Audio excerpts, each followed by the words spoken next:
Hi అండి. మనం hire divinity series part 2లో ఉన్నాము. ఈరోజు మనం ఈ అనంత కాలంలో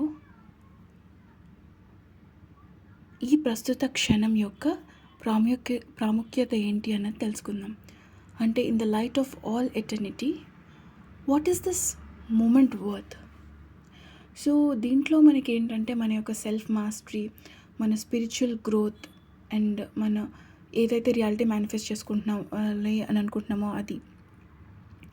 అండ్ ఎవ్రీ మూమెంట్లో ప్రతి క్షణము కూడా ఏ విధంగా మనము అనంత కాలం అని దృష్టిలో పెట్టుకొని ఇవాల్యుయేట్ చేసుకుని దానికి అనుగుణంగా ఏ విధంగా ఉంచాలి అంటే మన డెసిషన్స్ ఏవైతే ఉంటాయో అవి ఎప్పుడు కూడా మన విజ్డమ్ని కానీ మన డిగ్నిటీని కానీ ఎప్పుడు హయ్యర్ ప్లేస్లో పెట్టాలి. అంతేకాని చాలా ఇప్పుడున్న స్థితిలో ఏంటంటే ఒక ఇంపల్సివ్గా అప్పటికప్పుడు అన్నట్టుగా తీసుకోకుండా ప్రతి దానికి పరిమాణం అంటూ ఉంటుంది, పరిణామం అంటూ ఉంటుంది. కాబట్టి మనము చాలా ఓపికతో డెసిషన్స్ అన్నవి తీసుకుంటూ ఉండాలన్నమాట.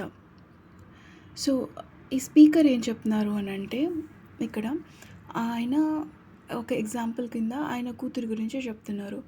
ఆయన ఏమని చెప్తున్నారంటే ఆయన వాళ్ళ కూతురికి ఒక మంచి లెసన్ చెప్పారంట. అంటే అది ఆవిడకి ఎంతో యూజ్ అయింది తన కష్టకాలంలో అని చెప్తున్నారు. అదే మనకి కూడా ఆయన ఇప్పుడు వివరిస్తున్నారనమాట.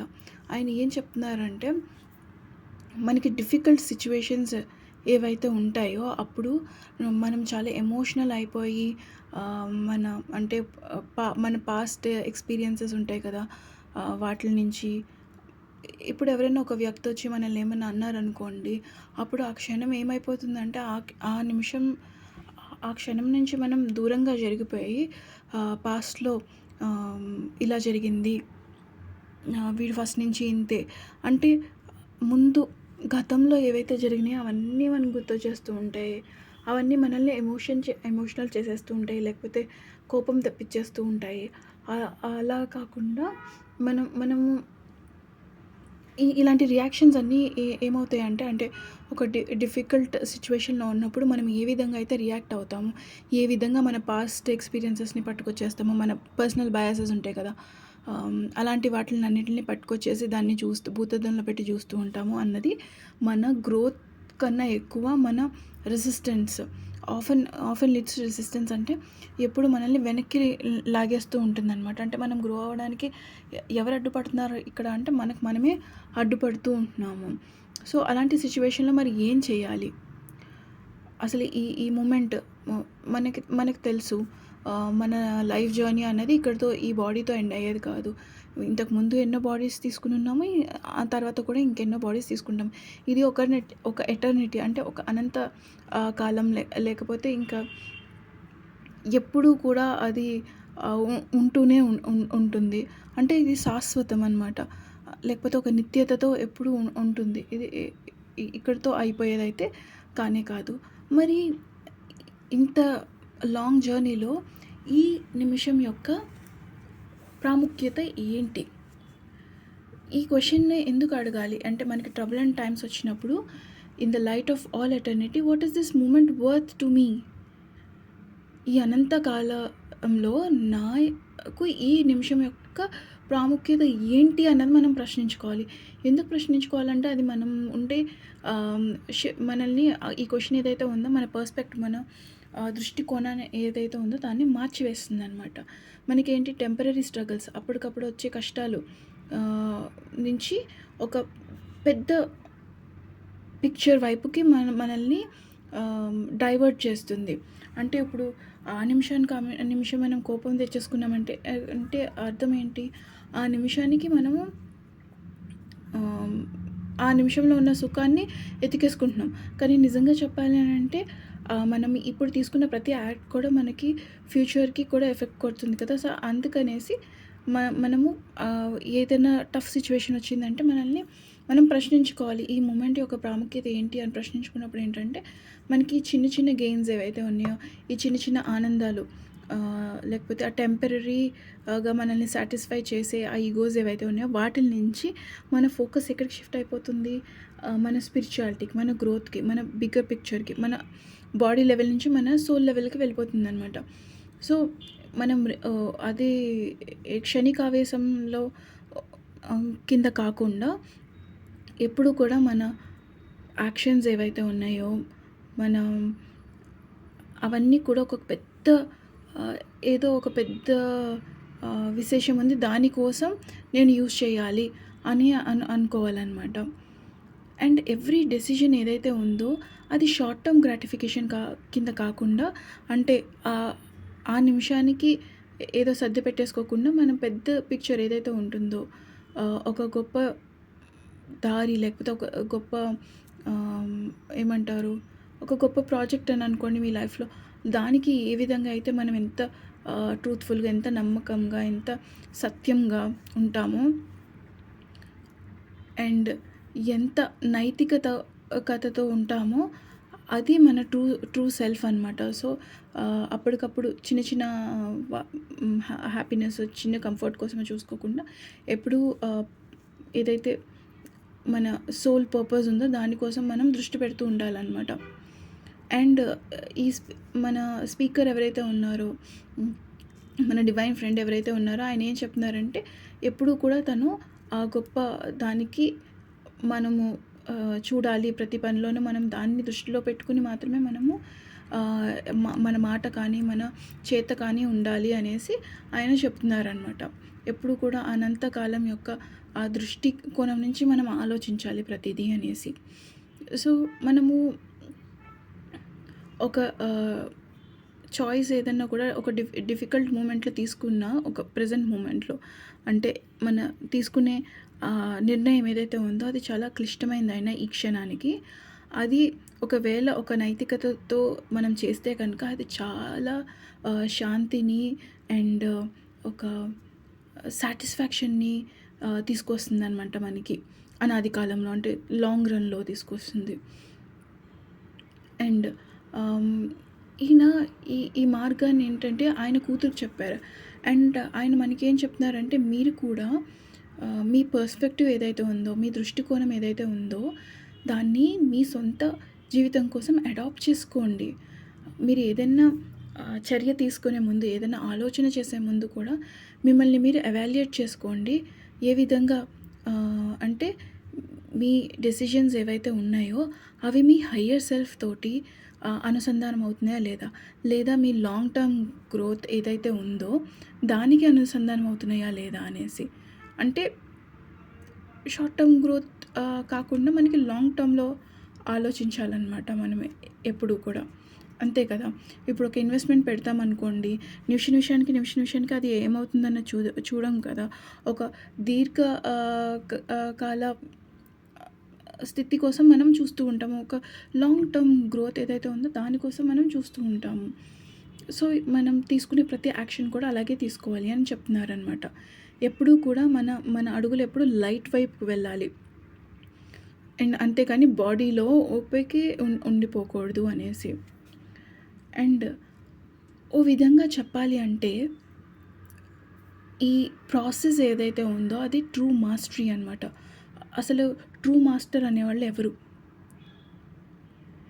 ట్రూ మాస్టర్ అనేవాడు ఎవరంటే ఒక మనిషికి తన యొక్క చర్మం లాంటి వాళ్ళు. ఎందుకు చర్మం అని చెప్తున్నామంటే చర్మం అనేది కొంచెం థిక్‌గా ఉంటుంది, మందంగా ఉంటుంది. అండ్ అది చాలా చాలా పనులు చేస్తుంది. మనల్ని అంటే ఈ మనిషి ఏదైతే ఉన్నారో దాన్ని సంరక్షించడానికి. మరి ఇప్పుడు మన లోపల బ్లడ్ ఉంటుంది, రక్తం ఉంటుంది, బోన్స్ ఉంటాయి, ఎముకలుంటాయి, నరాలుంటాయి. ఈ స్కిన్ అన్నది, ఈ చర్మం అన్నది లేకపోతే అన్నీ బయటకొచ్చేసి మనం అప్పుడే చనిపోతాం కదా! మనల్ని ఎవరు కాపాడుతున్నారు? ఎవరు మనల్ని రక్షిస్తున్నారంటే మన చర్మం. అంటే ఓ విధంగా చెప్పాలంటే దీనికి ఒక మంచి వాల్యూస్ అన్నవి ఉన్నాయి. ఒక నొబిలిటీ ఉంది. ఒక ఫెయిర్‌నెస్ ఉంది. ఈ క్షణానికి ఇదెంతో ఉన్నతమైన పనులు చేస్తుంది. సో, ట్రూ మాస్టరీ అనేది ఏంటి అంటే మన వ్యక్తిగతని మనం నిలుపుకొని ఉండడం. ఎన్ని క్లిష్ట పరిస్థితులు వచ్చినా, ఎన్ని ఛాలెంజెస్ వచ్చినా కూడా మన హ్యూమన్ ఇన్‌స్టింక్ట్స్ ఎలా ఉంటాయి అనంటే, మనల్ని ఎప్పుడు చూసినా ఒక సెల్ఫ్ ప్రిజర్వేషన్‌లోకి నెట్టేస్తూ ఉంటాయన్నమాట. అంటే సర్వైవల్ మోడ్ అని చెప్తారు కదా! అంటే మనము బద్ధకం ఎప్పుడు చూసినా భయంతో బ్రతుకుతూ ఉంటాం. దాంట్లోకి నెట్టేస్తూ ఉంటుంది. ఒక సిట్యుయేషన్ వచ్చిందంటే ఈ ఒక్కసారికే అనో, లేకపోతే వీడెప్పుడు ఇంతే అంటే మనం మనల్ని కోల్పోతాం అనమాట. మన వాల్యూస్ ఏవైతే ఉన్నాయో అవి కోల్పోతున్నాం. సో, ఈ మ్యాట్రిక్స్ లో ఉంటే ఏమవుతుంది, ఇప్పుడు ప్రపంచం యథావిధిగా పోతూ ఉంటుంది నార్మల్‌గా.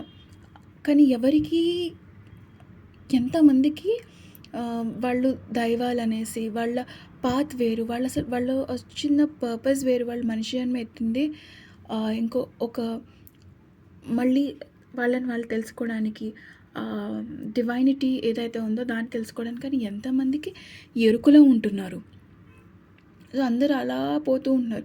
ఎప్పుడో ఒక సర్వైవల్ మోడ్‌లో నేను వీడికన్నా ఎక్కువ సంపాదించాలనో, లేకపోతే వీడిని కిందకి నెట్టేస్తే నేనే పైనుంటాననో, లేకపోతే వాళ్ళకుంది నాకు లేదని సంథింగ్ ఆర్ అదర్ ఏదో ఒకటి నడుస్తూ ఉంటుంది. అది ఏం చేస్తుందంటే అది సహజం అనమాట. ప్రతి మ మ మ మానవ జాతిలో సహజంగా ఉండే గుణాలు ఏంటంటే అవి మనల్ని ఎప్పుడూ కూడా ఒక ప్రిజర్వేషన్‌లోకి పట్టేస్తూ ఉంటుంది. మన వాల్యూస్ ఏవైతే ఉన్నాయో ఆ మంచి నుంచి ఎప్పుడూ కూడా ఒక ఒక పరిమితులలోకి నెట్టేస్తూ ఉంటుందనమాట. కానీ ట్రూ మాస్టర్ ఎవరు మళ్ళీ ఇక్కడ? ఎవరైతే దానికి కాంప్రమైజ్ అయిపోరో. అంటే నా నైతిక విలువల్ని ఎప్పుడైతే నేను జవదాటనో అప్పుడు నేను ట్రూ మాస్టర్‌ననమాట. లేదు ఏవైతే వచ్చినాయో, ఆ ఛాలెంజెస్ వచ్చినాయో వాటిలకి నేను కృంగిపోయి యథావిధిగా అందరిలాగానే ఎందుకు ఉంటున్నానో తెలియకుండా అసలు నా అన్న స్థితి నుంచి నేను వేరు పడిపోయి జీవితం సాగిస్తున్నాననుకోండి, దెన్ నేను ట్రూ మాస్టర్ కింద పరిగణింపబడననమాట. ఒకవేళ మనం కనుక ఎన్ని ఛాలెంజెస్ వచ్చినా సరే మనము ట్రూ మాస్టర్ కింద నిలబడగలిగితే, ఎప్పుడు ఈ క్షణం ఏదైతే ఉందో అది లైట్ ఎటర్నిటీ అనంతకాలంకి సంబంధించి నేను ఏ విధంగా నేను రియాక్ట్ అవ్వగలుగుతాను దీంట్లో అన్న నమ్మకం నుంచి, లేదా నా స్టేట్మెంట్ నుంచి మనం వర్క్ చేయగలిగితే ఏంటంటే అది అలా చేసిన ప్రతి డెసిషన్ కూడా ఒక ఎప్పుడూ ఒక లాస్టింగ్ ఇంపాక్ట్ అన్నది ఉంటుందన్నమాట.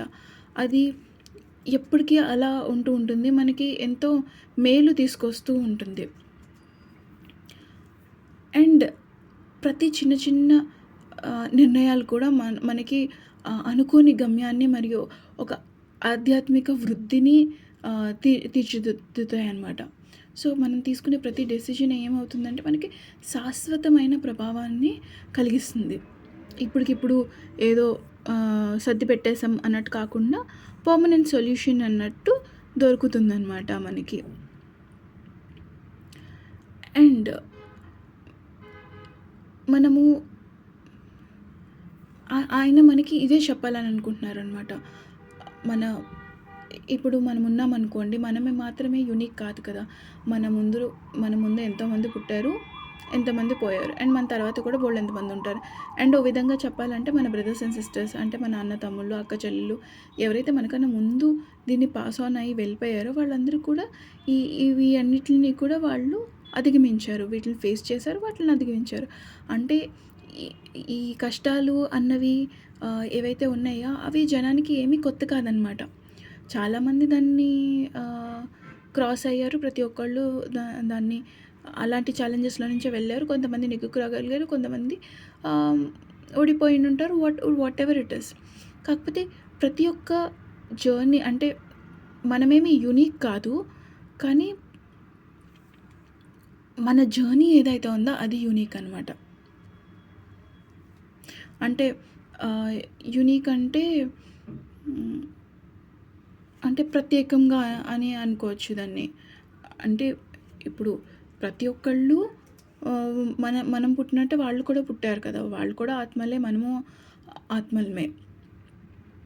కానీ ఎవరి లెర్నింగ్ ఎక్స్‌పీరియన్సెస్ వాళ్ళవి. సో, అందుకని వాళ్ళకి మనకి తేడా లేదు. వాళ్ళు గొప్ప కాదు, మనము గొప్ప కాదు. కానీ మన జర్నీ ఏదైతే ఉందో దానిలో మాత్రమే ప్రత్యేకమైన ప్రత్యేకత అన్నది ఉంటుందనమాట. అండ్ వాళ్ళకేంటంటే ఒక ఆపర్చునిటీ అన్నది వస్తుంది. ఆ లైఫ్‌ని ఏ విధంగా వాళ్ళు తీసుకెళ్తారు. వాళ్ళు తీసుకునే ప్రతి చాయిస్‌ని బట్టి. అంటే వారి జీవితాన్ని తమ స్వంత విధానంలో అభివృద్ధి చేసుకునే అవకాశం అన్నది ఉంటుందనమాట. ఎప్పుడు మన మనం లైట్ వైపు చూసి అంటే ఈ చిన్న చిన్న అడ్జస్ట్‌మెంట్స్‌తో కాకుండా ఎప్పుడు కూడా ఒక గ్రాండ్ పిక్చర్‌ని దృష్టిలో పెట్టుకొని మనం ఆలోచించినప్పుడు అండ్ మన పాస్ట్ ఎక్స్‌పీరియన్సెస్ ఏవైతే ఉన్నాయో వాటిల్ని దూరంగా పెట్టి ఇప్పుడు ఈ క్షణం మనం లివ్ చేసినప్పుడు మనకేమవుతుందంటే అది ప్రతి ఒక్కళ్ళకి అది కామన్ అయినా, ప్రతి ఒక్కళ్ళ నుంచి మనం వెలువడి లేకపోయినా మన జర్నీ అన్నది యూనిక్‌గా ఉంటుంది. అండ్ మనం ఇంకా మన వేలో ఎదగడానికి గల ఆపర్చునిటీస్ అయితే ఏవైతే ఉన్నాయో అవి మనకి ఆహ్, దగ్గరికొస్తూ ఉంటాయన్నమాట. కానీ ఒకటి మనం ఏం గుర్తుపెట్టుకోవాలంటే, మన దగ్గరకొచ్చిన ప్రతి ఛాలెంజ్ కూడా మనకి టెస్ట్ లాంటిదనమాట. సో, అలాంటి టెస్ట్ వచ్చినప్పుడు మనకు ఒక ఆపర్చునిటీ అన్నది వస్తుంది.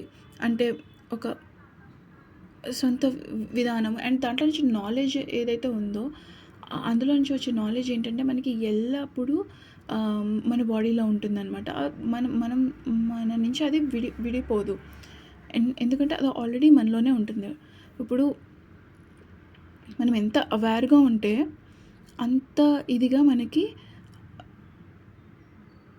లైఫ్ అన్నది మనకి ఆపర్చునిటీస్ ఇస్తూ ఉంటుందన్నమాట. అండ్ ఇంకా చెప్పాలి అని అంటే కనుక అది మనలో ఇంకితమైపోతుంది. మన జర్నీ ఏదైతే ఉందో అది యూనిక్‌గా ఉంటుంది. అండ్ మన లోపల అది ఉండిపోతుంది. ఇప్పుడు ఒక విధంగా మనం చెప్పుకోవాలంటే, ఒక ఎగ్జాంపుల్‌గా మనం చెప్పుకోవాలంటే కనుక, మనకి హిస్టరీలో ఏముంది, చాలామంది గురించి మనం చదువుకొని ఉన్నాను. రకరకాల స్టోరీస్ ఉంటాయి. రాజులు అంటే సౌత్ ఇండియన్ కింగ్స్ గురించి, నార్త్ ఇండియన్ కింగ్స్ గురించి వాటెవర్. అలాంటివన్నీ మనం చూసినప్పుడు ఏంటి, కొంతమంది లైఫ్‌లో చాలా లాస్ ఉంటుంది. లేకపోతే నమ్మక ద్రోహం ఉంటుంది. లేకపోతే ఇన్‌జస్టిస్ ఉండదు. బట్ వాళ్ళు ఏ విధంగా వాళ్ళ లైఫ్‌ని చూజ్ చేసుకుని మన దృష్టిలో పడడానికి ఆహ్, మన దృష్టిలో పడేటట్టుగా వాళ్ళ జీవితాన్ని మలుచుకున్నారు. ఇప్పుడు గ్రేట్ లీడర్స్ ఉన్నారు. వాళ్ళెప్పుడో పుట్టారు. ఓ విధంగా చెప్పాలంటే అందరూ పోయినట్టు వాళ్ళు పోయారు. వాళ్ళ గురించి అసలు మనకు తెలియకూడదు. కానీ వాళ్ళు మన దృష్టిలో పడ్డారు. ఇంత గ్రేట్ లీడర్స్ కింద ఉన్నారు అనంటే వాళ్ళ లైఫ్‌లో కూడా ఇలాంటి ఇన్‌జస్టిస్ మనకి ఏవైతే కష్టాలున్నాయో వాళ్ళకి ఉంటాయి. బట్ ఏం చేసి వాళ్ళు అందరి దృష్టిని మలిచి గొప్ప వ్యక్తులుగా పేరు పొందారు. ఒకవేళ వాళ్ళు అంటే వాళ్ళే ఎందుకు వాళ్ళ పేర్లే మనకెందుకు వినపడతాయి? వాళ్ళ కాలంలో బోలెడంత మంది ఉంటారు కదా! వాళ్ళందరి పేర్లు ఎందుకు వినబడట్లేదు? ఎందుకంటే వాళ్ళు ట్రాప్ అయిపోయి ఉన్నారు. ఎప్పుడు చూసినా మాకింతే అన్నట్టుగా ఉండుంటారు. అందుకనే ఎవరి గురించి మనకు తెలియట్లేదనమాట. కాకపోతే మన ఫైనల్ టెస్ట్ ఏంటి అనంటే, మన ఆపర్చునిటీ ఏదైతే ఉందో అంటే లైఫ్ అనేది ఎప్పుడూ ఒక ఆపర్చునిటీని ఎందుకు తీసుకొస్తుందంటే మన గ్రోత్ కోసం, మన ట్రాన్స్‌ఫర్మేషన్ కోసం, మన మాస్టరీ కోసం అనమాట. అంటే వచ్చే ప్రతి సిట్యుయేషన్‌లో కూడా మనకేంటంటే మనం ఎంతో ఎదుగుతూ ఉంటాము. ఎంతో జ్ఞానాన్ని పొందుతూ ఉంటాము. ఈ జీవితం ఏదైతే ఉందో అది వృద్ధవ్వడానికి, పరివర్తన చెందడానికి మరియు ఒక ప్రావీణ్యత కోసం ఎప్పుడో ఒక గొప్ప అవకాశం అనేది మన లైఫ్‌లో వస్తూనే ఉంటుంది.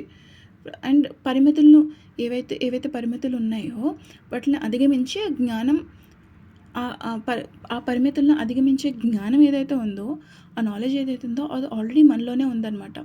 మనం చేయాల్సింది ఏంటయ్యా ఇక్కడ అంటే దాన్ని మేల్కొల్పడం మాత్రమే. అది మాత్రమే మన చేతిలో ఉండిపోయింది. ఇప్పుడు ఒక గింజ ఉందనుకోండి, ఆ గింజ ఒక మహావృక్షంలా మారే సామర్థ్యాన్ని కలిగి ఉంటుంది. ఇదైతే అందరూ నమ్ముతారు కదా! అలాగే ప్రతి వ్యక్తికి తన కష్టాలను అధిగమించి గొప్పతనాన్ని సాధించే శక్తి అన్నది కూడా ఉంటుందన్నమాట. కాకపోతే ఏంటంటే మనం దాన్ని అంగీకరించం. ఒకవేళ అంగీకరించినా అంటే ఫస్ట్ గుర్తించినా అంగీకరించము. అంగీకరించకుండా దాన్ని తోసేస్తూ ఉంటామనమాట. నెట్టేస్తూ ఉంటాము.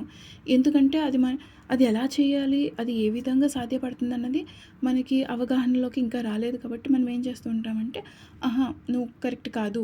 న నేను చిన్నవాడిని. నేను దీన్ని చేయలేను. ఎవరో బయట వ్యక్తి వచ్చి నాకు హెల్ప్ చేయాలి అనే ఆ స్థితిలోనే ఉండిపోతూ ఉంటామనమాట. సో, ఈ మొత్తం అంతట్లోనూ మనము ఏం నేర్చుకోవాలి అంటే, ఏం అర్థం చేసుకోవాలంటే ఎటర్నల్ చాయిస్. మన చాయిస్ ఏదైతే ఉందో, అంటే మన ఎంపిక ఏదైతే ఉందో, ఆ ఎంపిక ఎప్పుడూ కూడా ఒక శాశ్వతమైనదిగా ఉండాలనమాట. అంటే కాలిక దృష్టిలో పెట్టుకుని, ఈ క్షణం ఎంత విలువైనదని మనం చూస్తే అంటే ఒక లాంగ్ వేని చూసుకొని ఈ క్షణం ఇందులో ఈ ఈ జ నా జర్నీ చాలా పెద్దదండి.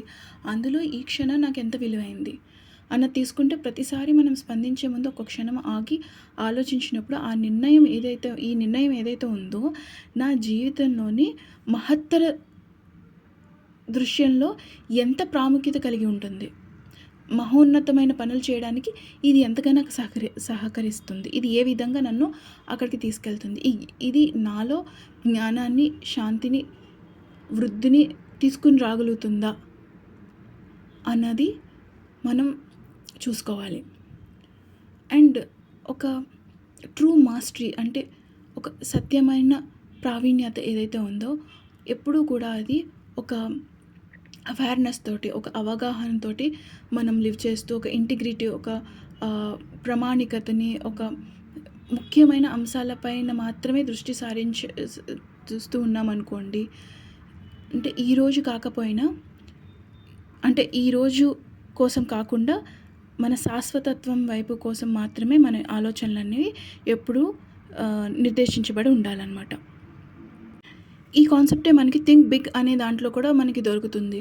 థింక్ బిగ్ అంటే ఏంటి? ఎప్పుడు చిన్న చిన్న ఇప్పుడు ఈ నిమిషాని కోసం కాకుండా ఎప్పుడు కూడా బిగ్ థింగ్ దానికోసం అంటే ఒక శాశ్వతమైన దృష్టికోణంలో మనం ఎప్పుడూ ఆలోచించాలనమాట. సో, ఒకటేంటంటే మనం స్పందించే ముందు పాజ్ అండ్ యాక్ట్. ఆగి నేను మనిషి రూపంలో పరిమితుల నుంచి ఆలోచిస్తున్నానా? లేకపోతే నా యొక్క సోల్ జర్నీ కోసం, ఆ ఎటర్నిటీ కోసం నేను ఏ విధంగా నేను చేసే ప్రతి యాక్షన్ నాకు యాడ్ అవుతుంది అన్న దృష్టికోణం నుంచి నేను ఆలోచిస్తున్నానా? నా ఆత్మ ఎదుగుదల కోసం నేను ఆలోచిస్తున్నానా అన్నది ఒకటి గుర్తుపెట్టుకోవాలి. 2 ఈ ప్రెజెంట్ మూమెంట్ ఏదైతే ఉందో, ఈ ప్రస్తుత క్షణం ఏదైతే ఉందో దాంట్లో ఎంత అవేర్‌నెస్‌తో, ఎంత ప్రావీణ్యతతో, ఎంత నిజంగా మనము ముఖ్యమైన అంశాల మీద దృష్టి పెడుతూ ఉంటే అండ్ ఈ రోజు కోసం కాకుండా మన శాశ్వతత్వం కోసం ఎప్పుడూ ఎల్లప్పుడూ మన ఆలోచనలన్నవి ఉంటూ ఉండాలన్నమాట. మరి అలా ఉంటే ఏంటి అనంటే, అలా ఉంటే కనుక మనం ఈ నిమిషాన్ని జయించినట్టే కదా! పాస్ట్‌లో మనం అనుకున్న వాటిల్లో నుంచి ఈ ప్రెజెంట్ అన్నది ఏర్పడింది. ఈ ప్రెజెంట్‌లో మనం కంట్రోల్ పెట్టకపోతే మన ఫ్యూచర్ అలాగే ఉంటే కష్టం కదా! సో, మనం ఏం చేస్తున్నామంటే ఇక్కడ మన ఫ్యూచర్ ఏదైతే ఉందో దాన్ని కంట్రోల్డ్ వేలో మనం క్రియేట్ చేసుకుంటున్నాము. ఈ నిమిషాన్ని జయించి రాబోయే నిమిషాలన్నిటిని కూడా మన అదుపులో, మన ఆధీనంలో పెట్టుకుంటున్నామనమాట. సో, ఇంకా కొన్ని విషయాల్ని మనం నెక్స్ట్ పార్ట్స్‌లో తెలుసుకుందాం. Thank you.